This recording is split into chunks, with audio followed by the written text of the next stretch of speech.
Kuminga, after the end of his time with the Warriors was filled with drama, it seems now since being traded to the Hawks, he's thriving, and that we owe him an apology, but do we actually owe him an apology? When it comes to his 2-point scoring, Kuminga is scoring at the rim mainly in transition, when his defender falls asleep off the ball or the defense fails to properly execute a switch, eventually giving him an open shot at the rim, and when he stampede cuts right into an open lane, giving him a clean look at the rim. But anytime he has to try to create something on his own to get to the rim, more times than not he has failed to do so outside of the rare few times he has. When it comes to his mid-range scoring so far in his time with Atlanta, it's been him settling for contested mid-range shots after he fails to create any separation from his defender. These were the same ill-advised shots he was taking in Golden State. That was a big reason and made it hard for Kuminga to be consistently be a part of the Warriors rotation. When it comes to his 3-point scoring, it hasn't been that impressive so far. When Kuminga has been wide open or the defender doesn't give a contest or he has time to load up into his shot, he makes it. But anytime he's had to change his shot at all before shooting it or his defender gives a good contest, he's missed. Now, going to Kuminga's passing and playmaking, again, hasn't been that impressive. Now, I will admit he did have 2 good assists. The first one came in his debut game with the Hawks where he was used as the screener and made a nice pass out of the short roll to Nah in the corner for a shot from deep.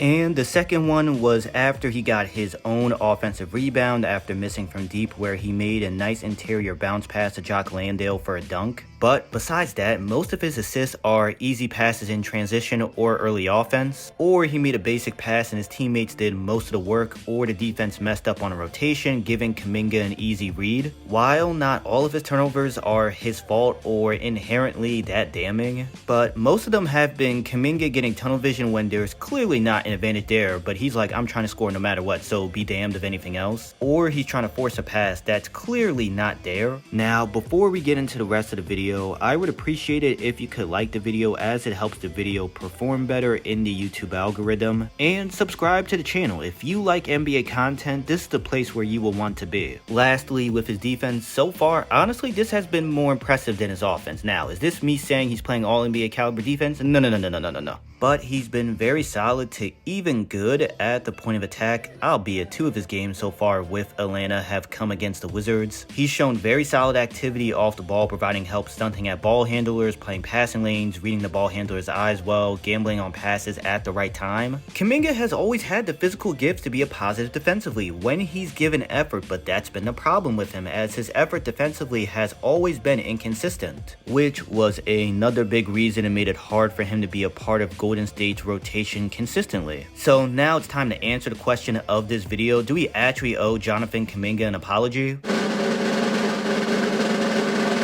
No, we don't. I mean, 2 of the man's games of his time in Atlanta have come against the Wizards. Like, I'm not moved, unlike some Hawks fans who are already moved.